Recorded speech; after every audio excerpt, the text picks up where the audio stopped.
Ito yung mga maliliit, pangalawang papisa natin. At saka ito naman yung unang pisa. Yun sila mga idol. Yun. Diba? Malalaki na, diba? Tsaka ang nagpisa niyan, itong pato lang. Yun sila. Malalaki na yan.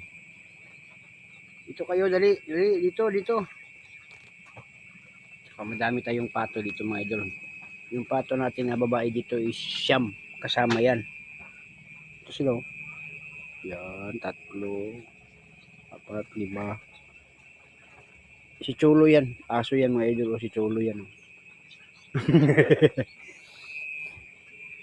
Sila. Dati, yung mga yan, dyan nakalagay. Pero may manok dyan. Ngayon, hinahayaan ko na sila sa labas. Ayan na sila.